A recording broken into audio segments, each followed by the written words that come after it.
But Matt has the recap for us, and we'll let him read that, and then we'll dive in. Yeah, so the recap of last week, which was the prologue chapter. Garrett, Will, and Sir Waymore Royce investigate a group of wildlings north of the Wall. The goal is to track them down and ultimately bring them to justice for raiding south of the Wall. But the others have other plans. Will believes the wildlings to be dead, but Sir Waymore Royce wants proof. The others move against Royce and kill him. Royce turns into a wight and kills Will before he is able to escape.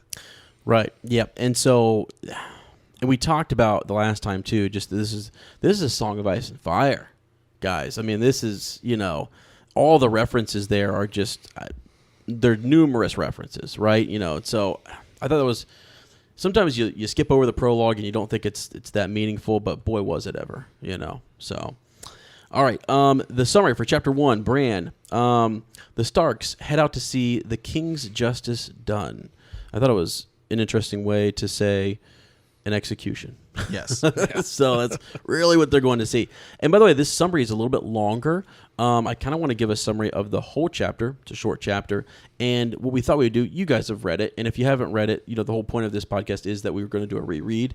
So when I read the summary, I will summarize the whole chapter, and then we'll kind of dive into those details and pull some stuff out, okay? So the Starks set out to see the king's justice done. In other words, an execution. Robb believes that this man was a wildling, loyal to Mance Rayder. Bran remembers old Nan's tales about the wildling people, and I think there's something in there about, what did you say earlier, like ghouls and... consorting with giants and ghouls and they're all thieves and slayers and slavers and stuff. Which is great. Old Nan's just trying to, scare the shit out of him, you know what I mean? So that's great. Bran is told not to look away by his half-brother Jon, otherwise their father will know. After the king's justice was dealt, the party heads back to Winterfell. Robb and Jon argue about how well the man died, which was interesting to me. Lord Stark talks to Bran about why it's important for the man who passes judgment to swing the sword. Jon reappears to inform the host that he has found a dead direwolf. Upon closer inspection, they find 5 direwolf pups. Hullen and Theon believe that the pups should be killed. Jon quickly points out that the direwolf is the sigil of House Stark. Lord Stark has 5 trueborn children. Trueborn, all right? Mm-hmm. 1 pup for each of them. Lord Stark allows them to take the pups alive as long as his children promise to take care of them. Before they leave, Jon finds another pup whimpering. Its fur was as white as snow with blood-red eyes. All right, guys, so there's your summary. Let's dive into some of the details. I think what we'll do is we'll just kind of pull out. Each of us have kind of highlighted something in the chapter that we want to pull out, and then we'll have a little discussion on. Mm-hmm. So I believe in chronological order. Mine is last. Yours, I believe, happens before. No? I'm not sure. So we'll just start with Vogel. We'll let I'll have you start, buddy. What'd you find? Well, I found the whole conversation between Bran and his father probably one of the more significant things there. So just a couple of sentences from that. If you take a man's life, you owe it to him to look into his eyes and hear his final words. If you cannot bear to do that, then perhaps the man does not deserve to die. Mm-hmm. And, I mean, Eddard has a lot of honor. Yeah. His whole thing is this honor and, not getting too far into it, but, honorable men, sometimes they let their honor become their undoing. Mm-hmm. But this whole quote, you owe it to look into his eyes. Mm-hmm. Look at him eye to eye, face to face, hear his final words, give him that courtesy. And then if you cannot bear to do that, perhaps he doesn't deserve to die. And there's a lot in there's a lot in this book about, there's like trial by combat. There's always a way sort of not really to cheat death, but it's that judgment. It is. How does that judgment become passed? And it's not always in the way we might view it today. Yeah. I think you're spot on. This is when you read this earlier, it's one of those things you might glance over, but it's huge. It's looking a man in the eye and condemning them to die, right? And if you can't do that, then perhaps what they faced or what their hardship was that caused this or whatever it may be that's causing you to not be able to look them in the eye. You know, it's almost like if you can't do that, then you're no better than they are, right. And you can't face the same thing. You can't say to them, you know, oh, I wouldn't have deserted. You know what I mean? Right. But let's think about that. It's really, you know, interesting because this man dies because he deserted, you know, the Night's Watch after just seeing a group of others. You know what I mean? Like unreal, and that's something that hasn't been seen in how many years did they say? Yeah, a couple thousand. Yeah. Yeah.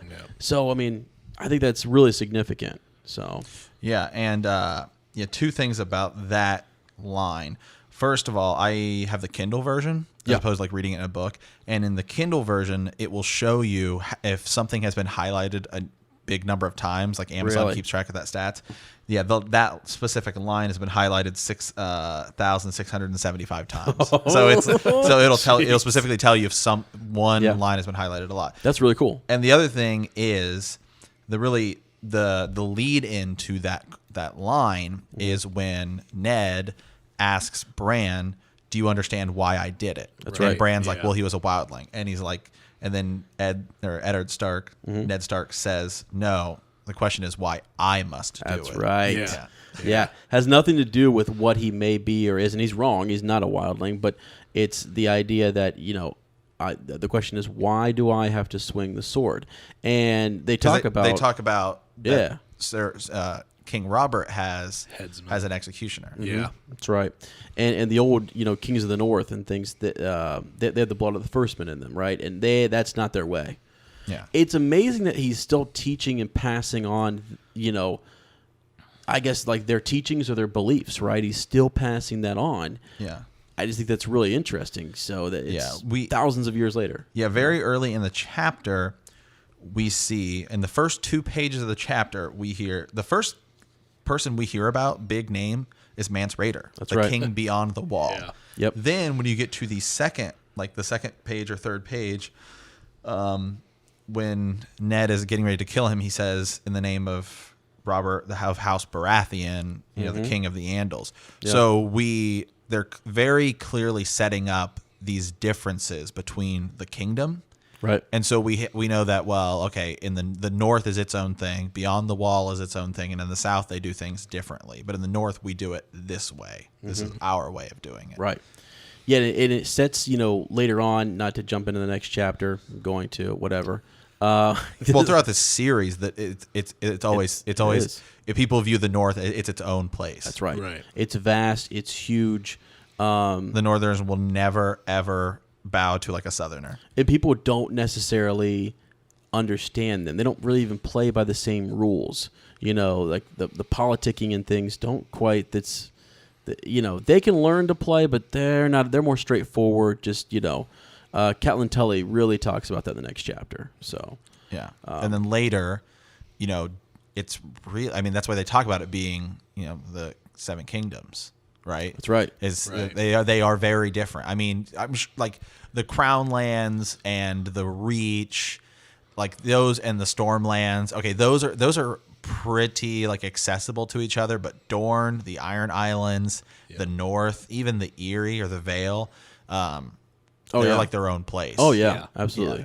Yeah, for sure. So yeah, I mean, and I think I said it in the first. We're talking about the prologue, the idea of like sight and vision and eyes and viewing things, right? And so like this, what your quote, you know, was all about looking someone in the eyes. And so I don't know, it's a reoccurring theme. It's a motif that happens over and over again in the story. So I think it's neat that we were able to start off in chapter 1 with that. Yeah, and right after the line David gave, another line that follows: "A ruler who hides behind paid executioners soon forgets what death is," and that has 5,730 highlights. That's it. Wow. Yeah, death. And that's something that, so Ez and I are rewatching Game of Thrones. Yes. And we just happened to be on the episode last night where, as we'll get to it in the book later, where Robert is talking to Cersei, and they're talking about potentially killing Daenerys, right? That Daenerys is with child, and he's talking about what's more powerful, 5 or 1. And then he says one rule, like one army, one king. And he talks about, when he was becoming the king during the rebellion, he was like, that was a war. That was one army against another army. People could rally behind it. Now it's all backstabbing and treason. And it's almost like he has himself actually forgotten like what death is. Yeah. A man with a cause can overcome absolutely. a lot of things. Absolutely. So yeah, let's move on to, do you want to go over yours? Is that cool? Yeah. So mine is the line.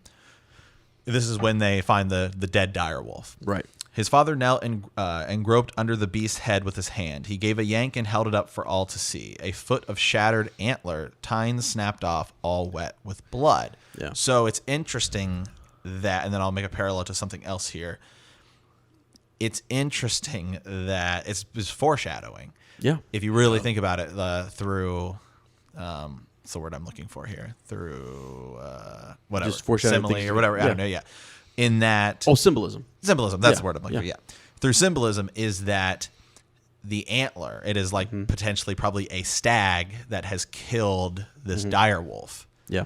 And that then we get to see that the direwolf has these children, and the children each get their own direwolf. So it's almost like essentially Robert is who kills Ned because he forces him to come be his hand. Yeah. And he has to leave his kingdom. And Catelyn later begs him not to go. Right. And he still does because he says it's what I have to do because he's honor bound. But had he never asked him, I mean, still there could have been political uprising and things like that, but Ned Stark would still be alive. Right. And the North would be untouched. I mean, for a while at least. Oh, for sure. And I even think about that. There are moments. It's just how Gurr writes. That's George R.R. Martin. For those of you who haven't heard me say that before, the way his writing style is it's just so epic. There's so many ebbs and flows because you think at several points later on in the book that he is going to come back to the North, and that is, I mean, if he does that, you're good. You're set. But it's just. I don't know. It's crazy, but you're right. This is all very symbolic here in the beginning. They actually even note that. They say this is a sign. It was almost unspoken. This is a sign, and they're kind of like, we're not sure.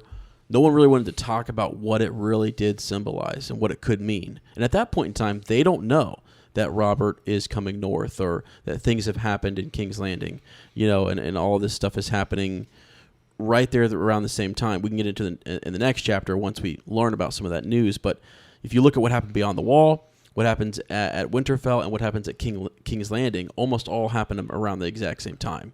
And then it takes people time to get to where they're going to go. It takes a month to get up to Winterfell. So yeah, that's really neat. That's how many times was that highlighted? That one didn't say. It doesn't tell you exactly how many times everything was highlighted. Only if something is like very significantly highlighted. I'm surprised that wasn't one of the more significant things actually, but that's really neat though. I mean, it's really neat. It's just too usually deep and I think sweaty, usually in Kindle they only pick a handful of things per chapter and say like this was like the most. Gotcha. I gotcha. Okay. All right, so mine, I'll jump to mine, and we're going to go back and hit all the different details. We just thought we'd just start off with a bang, pull out some stuff. I think if you were going to a book club, this is sort of what you would do is, what did you find? Because we all read it. So this is after they've found the direwolf, and they're, Jon has sort of said, look, Lord Stark, there are, 5 direwolves for your 5 true-born children. And it's like, oh wow, and he's and I think Ned in his heart of hearts just is really appreciates that he would do that and try to make some good out of this, and he counts himself out of the number because it works if Jon Snow's not involved. You know what I mean?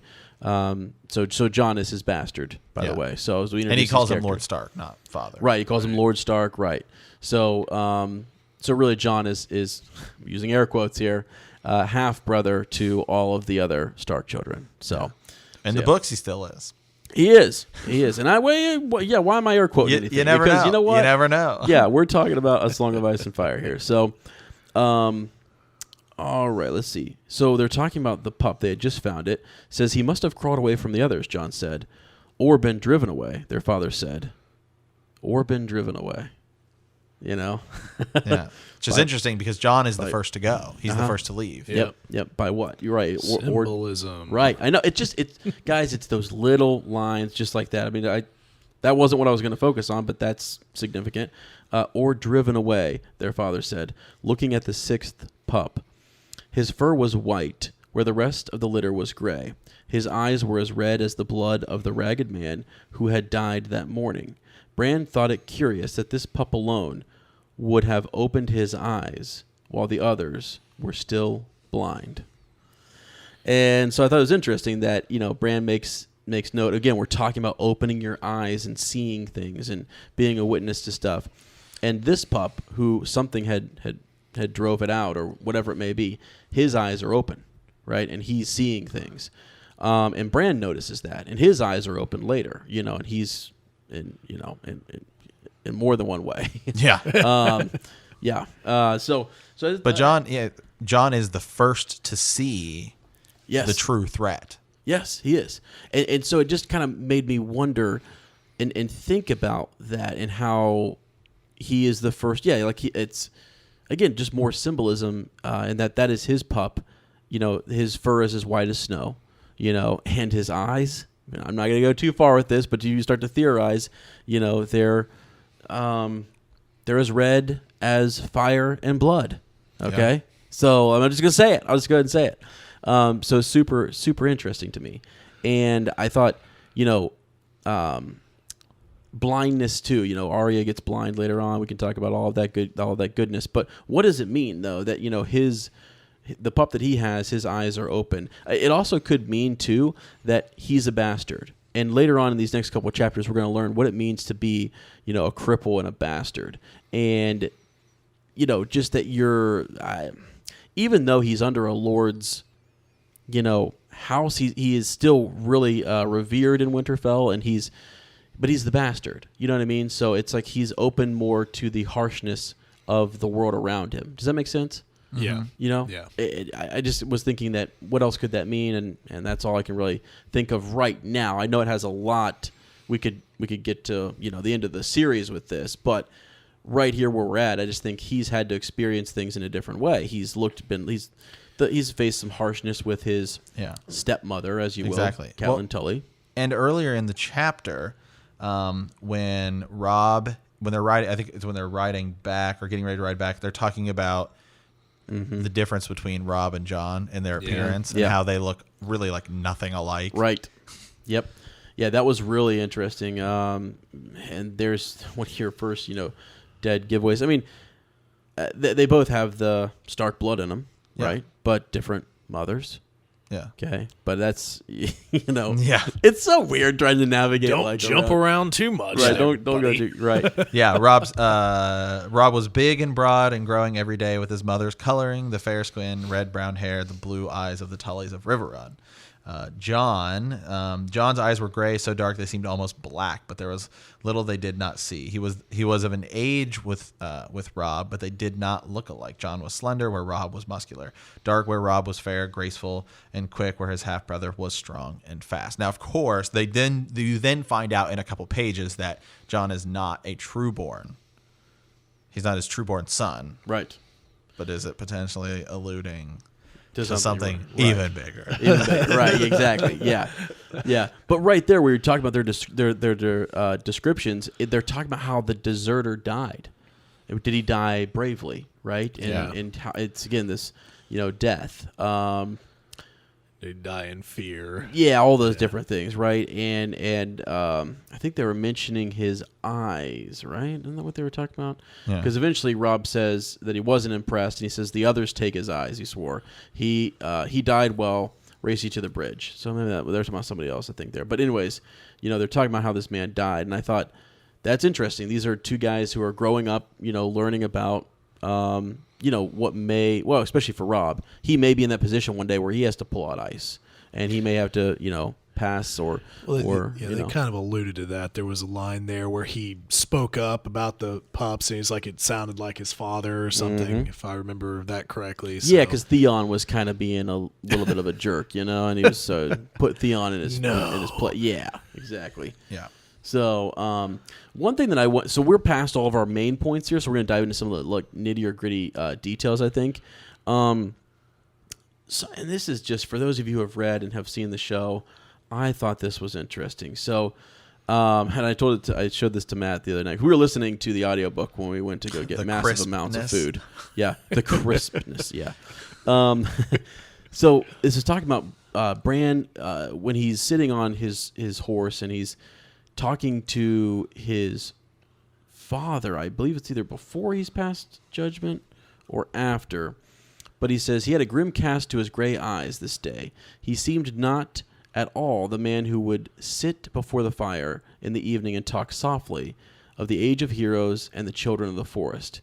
He had taken off father's face, Bran thought, and donned the face of the Lord Stark of Winterfell. Now, just a little nugget. I mean, I just thought, come on. Like, I'm just wondering, what I've heard about Gur's writing is that this has evolved over time. Okay, that he just writes a character and then over time they just progress and he sees where that goes naturally. But man, like the connections to taking off one's face and donning a new face. I'm just saying it's cool and I wanted to point it out to you guys. So I kind of thought that was interesting. So, well, it's just like the question: was Hodor something he planned from the beginning, or is Hodor something that happened? I don't know, and that I feel like Hodor has to be something he planned. Has to be. It has to be, right? I mean, there's no other way. I mean, of course, we haven't seen that in the book, so we're not sure how that's going to play out. But I mean, there's no way HBO thought of that on their own. I mean, so, but I don't know. So, any other tidbits, I guess, guys, that you wanted to kind of tease out a little bit? I think their treatment of Theon is interesting, right? And they did a really good job of it in the show, but I guess really in this chapter you still see it too, just that he's kind of a jerk.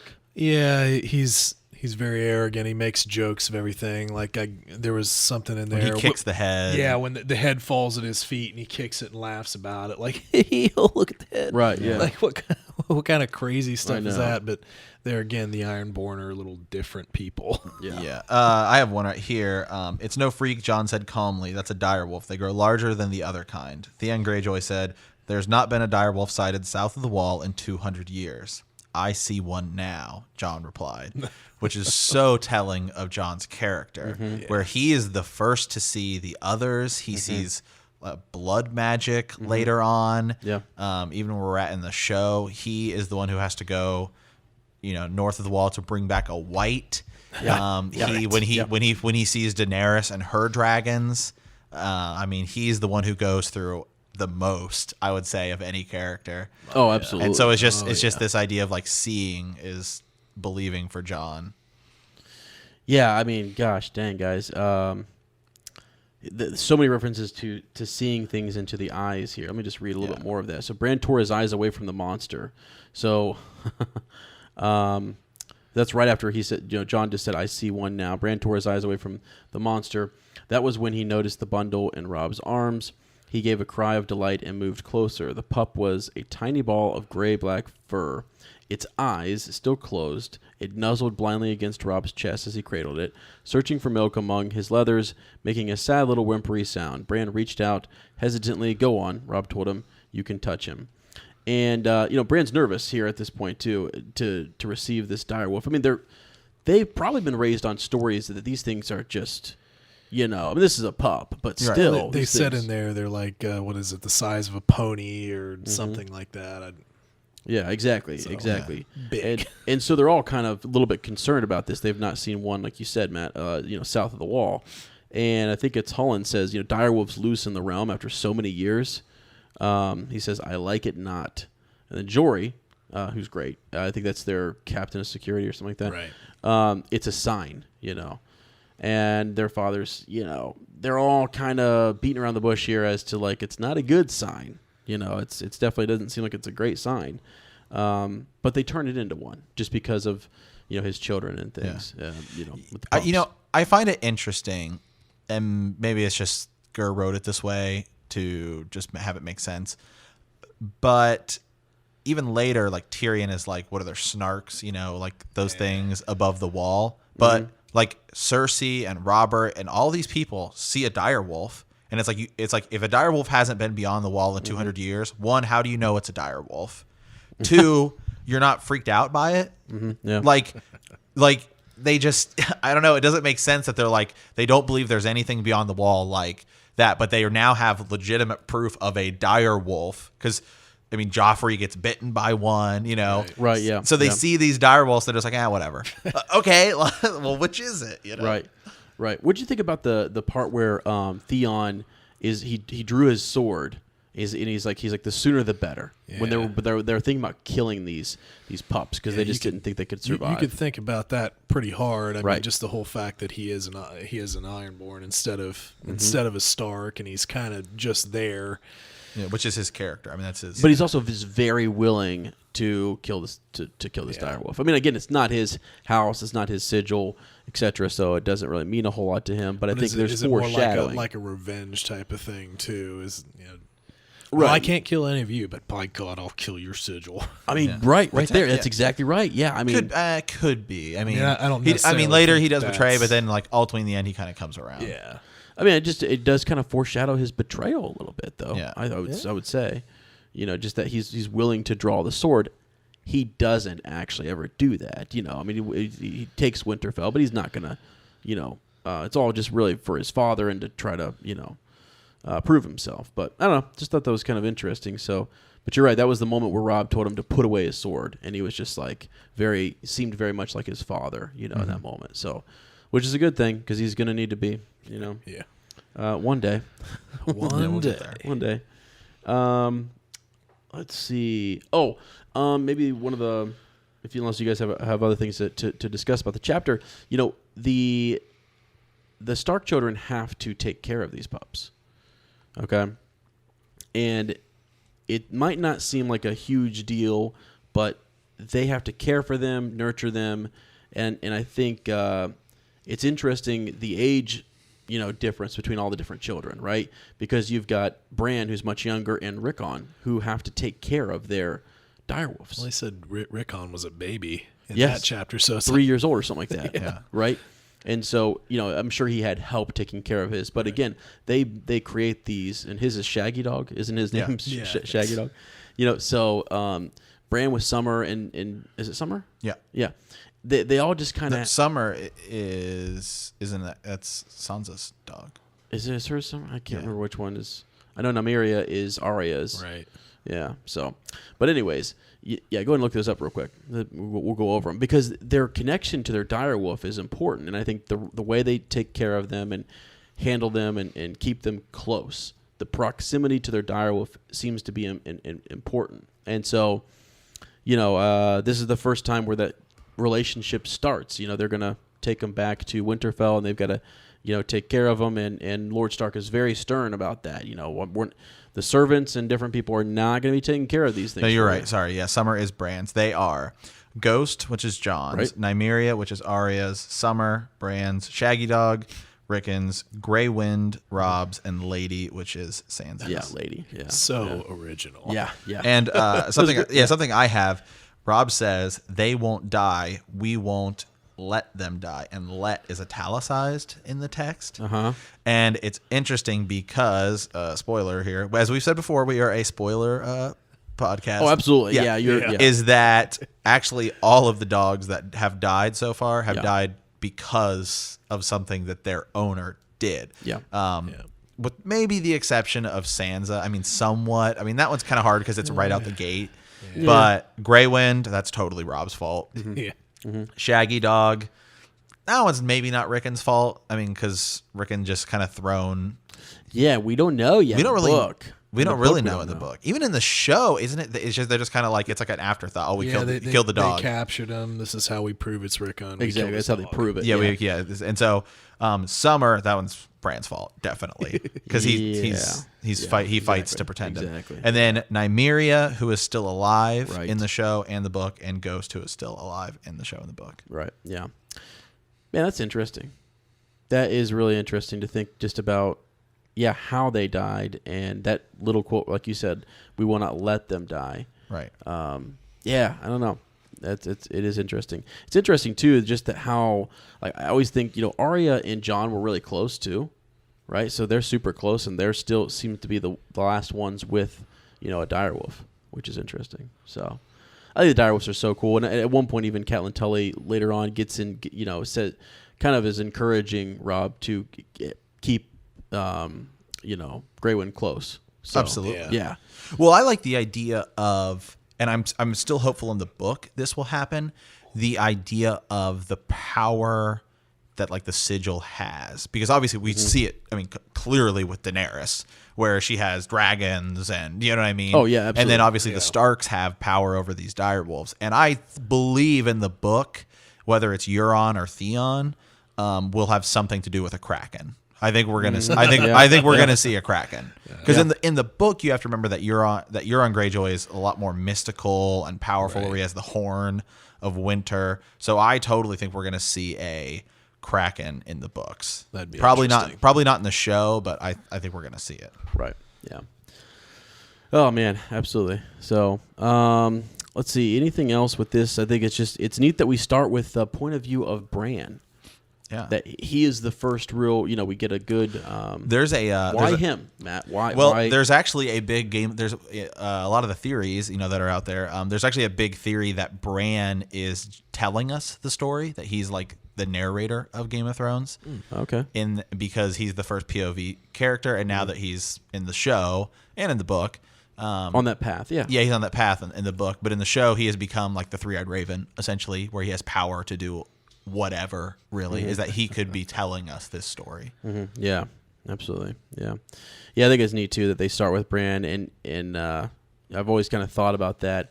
He seems to be just on a very, very different, path, right? Just so disconnected and stuff. So sometimes on his journey up there, I get kind of like, oh, I don't even. As you're reading it, you're almost like, all right, but you got to hang in there and pay attention to the details along the way. And really what he does with Bran's storyline later on, sorry I'm jumping ahead, but he starts to kind of teach you about the North. And he starts to teach you about the different houses and people that they may come across and the wall and what have you. So it's still a really good story to follow. But, yeah, and ultimately it's like the one that might seem the least interesting at first, but then it ends up being like super important, Yeah, the action's not there in the early stages of things. People like action, man. Oh, I know. And, just remember, guys, too, as we start this, these first couple of chapters are really we're teasing out, as much as we can. And like we said, if we miss something, please let us know. We'll read it in the recap. We will absolutely read it on the show. I mean, that's the whole point, is we want you guys to have the ability to influence the show. So that's really all I kind of had for chapter 1. Is there anything else you had, Matt?